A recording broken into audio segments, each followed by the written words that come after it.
Hi friends, it's the end of the month. I should have posted this sooner, but I don't know. Things are a little crazy, a little hectic around the world. And like many of us, I got distracted. But I want to start this video off by saying, I believe it is not only important but necessary that we participate in our communities and serve our communities. And I also want to emphasize that we serve our communities in ways that bring us joy so that we can bring joy to others. There's so much terrifying things being reported in the news, and I'm not trying to avoid any of that. What I'm saying is how inspiring and amazing it is to see people stand up and fight injustice. But if you're anything like me, you're sitting on the sidelines and just watching and wondering, how can you participate? As maybe you can't join the fight physically, but you want to support and take care of the people in your community. As a writer, I have learned and I have understood, and now I believe that it is our duty and our gift to be able to write nonfiction and fiction, because they are both a mirror to what's happening in our world. As creatives in general, we've been given the gift to create art that inspires hope, that inspires change, or tells the ugly truth. Because the truth is truly all that matters. So if you can't join the fight physically, you don't have to. You have a talent and an ability to serve your community in other ways.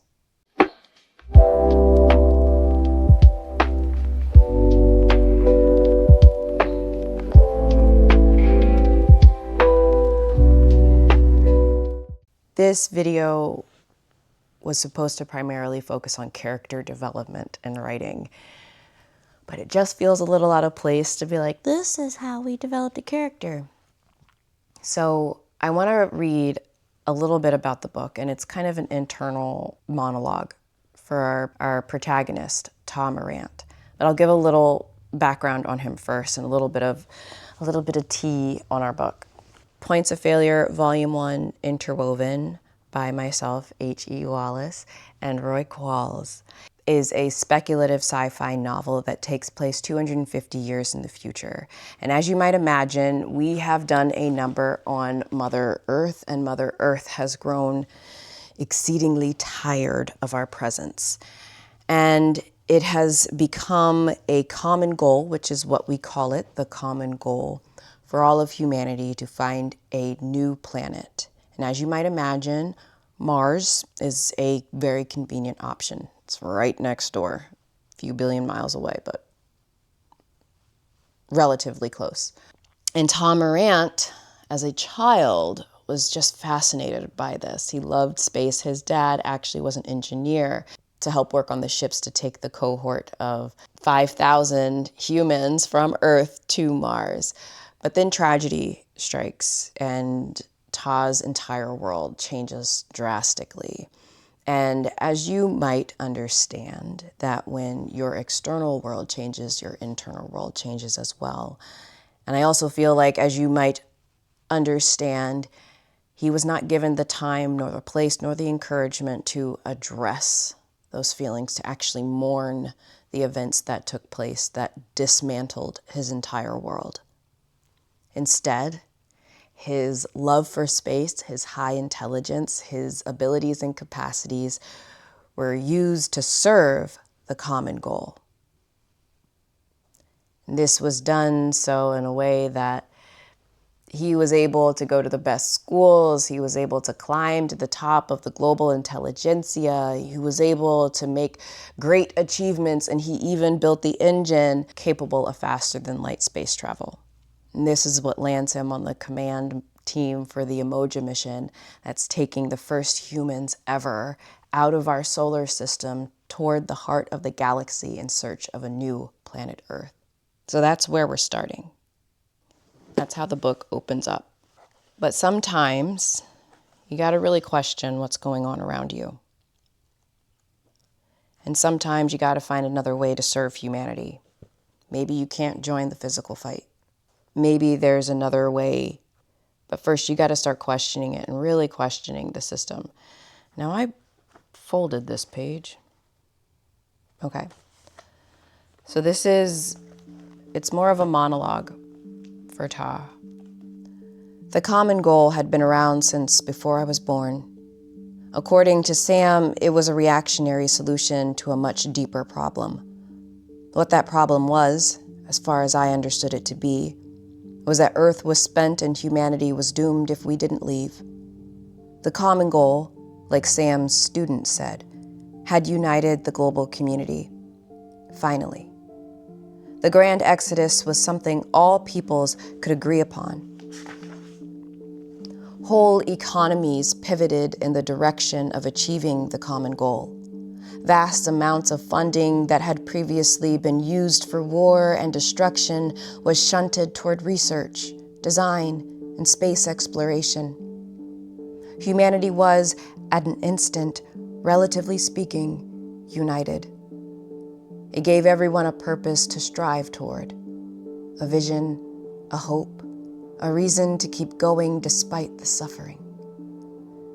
My parents believed in it. They saw the beauty in it. They raised me to see it too, and I did. I saw it when I saw those 5,000 people board those 30 ships and blast off toward Mars. I saw unity, humility, and courage. I saw heroes. I saw sacrifice. Then I was sent to a school that taught the common goal doctrine. My skills and talents were nurtured and made useful by it. The common goal became more personal when Itzel revealed her first pregnancy, and it gave me purpose when we lost our babies. The common goal employed me, housed me, and my family. Why would I question it?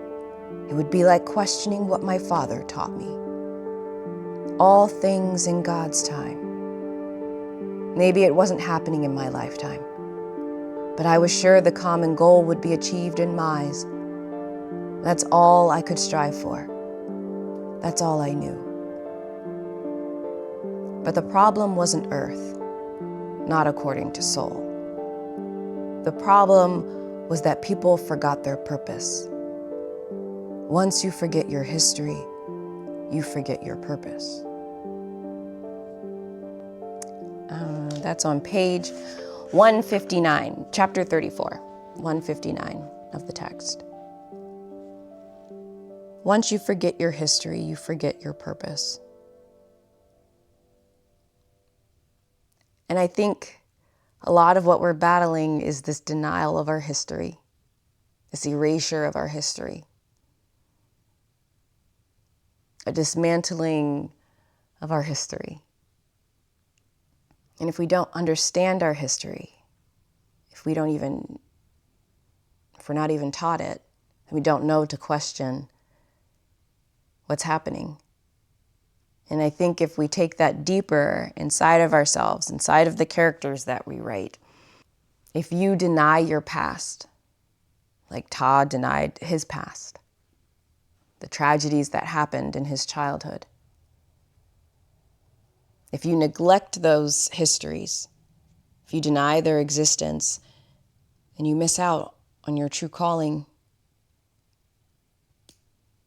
I used to be a physical therapist, and I went into physical therapy for a few different reasons.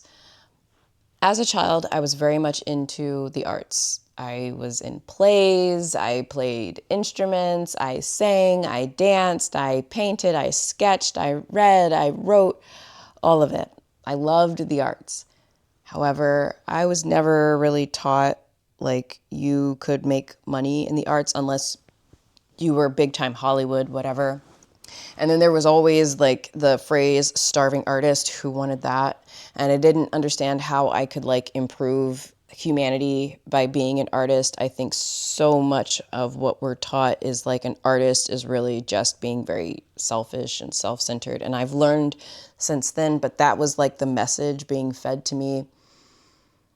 And I really liked learning about the human body. And I really enjoyed biology in high school, chemistry and physiology in college, and when it came time to pick my major, I picked exercise biology, but I didn't really know what I was going to do with it.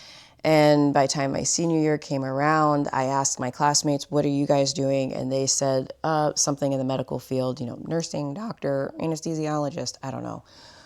And I knew enough about myself that I did not want to look at blood and needles. So a friend of my mom's had suggested that I shadow a physical therapist. I thought about chiropractor, and I should have listened to my chiropractor because I think he really saw me and said, you got to really like people to do this job. And it's not that I don't like people. It's just I got my battery pack is about this big. I am wiped out very quickly. Anyways, should have listened. But I shadowed a physical therapist at a clinic, and I was like, oh, I could do this. This seems fun. It was outpatient orthopedic. And so I applied to Wisconsin, go Badgers. I got in on Wisconsin. I enjoyed my classes. I enjoyed my classmates. I enjoyed my rotations. I graduated. I passed my boards. I started working. I enjoyed the first couple of years. And then I started pursuing all the certifications and specializations. I was a board certified clinical orthopedic. I don't even know what it's called. Manual therapy certification, other manual therapy certification, whatever. I had alphabet soup behind my name. I had a stacked resume in 6 years. I was even managing a clinic, but the higher I climbed, the worse I felt. The more depressed I became. And even though I was like, I just need to work harder, I need to just be better, I need to improve constantly, when those pieces of paper, those certifications weren't doing anything to make me feel better about myself, I turned to drugs and alcohol.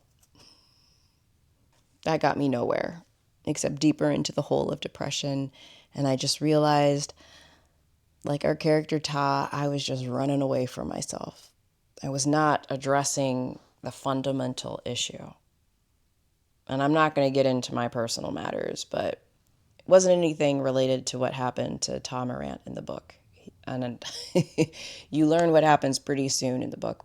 And it's none of the torture that he experienced. But I felt like I was torturing myself. I look back and see that I was torturing myself, forcing myself to pursue higher certifications and also binging on the weekends. It's an awful combination.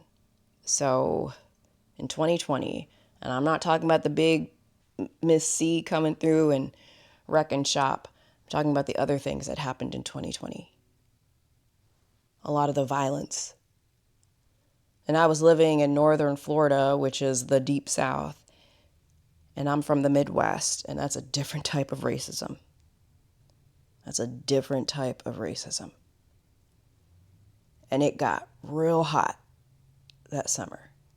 And like Tah's external world suddenly changed, it's how my external world suddenly changed there. And I could not escape anything. Now, you're like, you did escape. I did. I quit my job. Yes, I did. I quit my job. I was part of that great resignation in 2020. Amen. Thank you, God, for giving me that escape route, because I would not be here if I did not hop off that ride. But taking that risk, acknowledging that I was on the wrong track, allowed me the time and the energy to actually address some of my personal issues. I found myself being able to detach from addictions and habits. I found myself reconnecting with my faith and my spiritual practices. I reconnected with my father, albeit that was upon his request. It was still a part of me that needed healing. I searched every part of myself that needed healing, and all the while I explored my creativity. I would not have been able to write this book if I didn't address my personal issues. I learned that all of the parts of me that I wanted to hide, all of the parts of me that I thought were just too awkward and too ugly, suddenly found a place in writing out this character. It gave him teeth, it gave him tears, it gave my hurt a place to go with purpose. And I hope that, Roy and I both hope, that this book is not only like a fun read, but that it inspires somebody to go deeper within themselves, because we didn't write a book about escape. Like a lot of sci-fi books are about escape. We didn't write a book about escape. We wrote a book of you questioning, what if you can't? What then? Another part I'll read is a little later in the book. This is around a point in time when there's a little bit of skerfuffle between Tah and his wife. 17 years. I put 17 years toward the common goal. Forever onward. It was all I'd known. I was raised up believing that it was the only solution. Onward toward the goal. She tried to tell me on my first day at the spot and encouraged me to look inward, to rest, to take time to understand what I'd just been through. But I was never trained to look inward. I was always focused out there, where the sun can't quite reach. As I stood there alone in the night, I had nowhere else to look but at myself. I've kind of strayed from my original script with all of this. But relating it back to what's going on in the world, I know what my abilities and my talents are. I am not a naturally violent person. I'm not a naturally loud person. I am a naturally creative person. And I firmly believe that it is our duty and our calling as writers and as creatives in general to serve our community with our talents. So if you're feeling like you can't jump in the fight for whatever reason, it doesn't matter. I hope that you use your talents, your abilities, and your skills openly, without fear, to inspire hope and tell the truth. So please take care of yourself and be kind to everyone around you. If you want to know more about our book, you can go to our website, noetics.com. You can order a copy for yourself there. If you want to keep up with what Roy and I are doing, you can subscribe to our Substack newsletter, Noetics News, Views, and Muse. If you want to learn a little bit more about our characters, we're still building up our Patreon. And if you want to learn more about me and my mess, you can stick around here and subscribe to my channel, like, comment, share this video. And I'm just really grateful that you're here. So do something creative.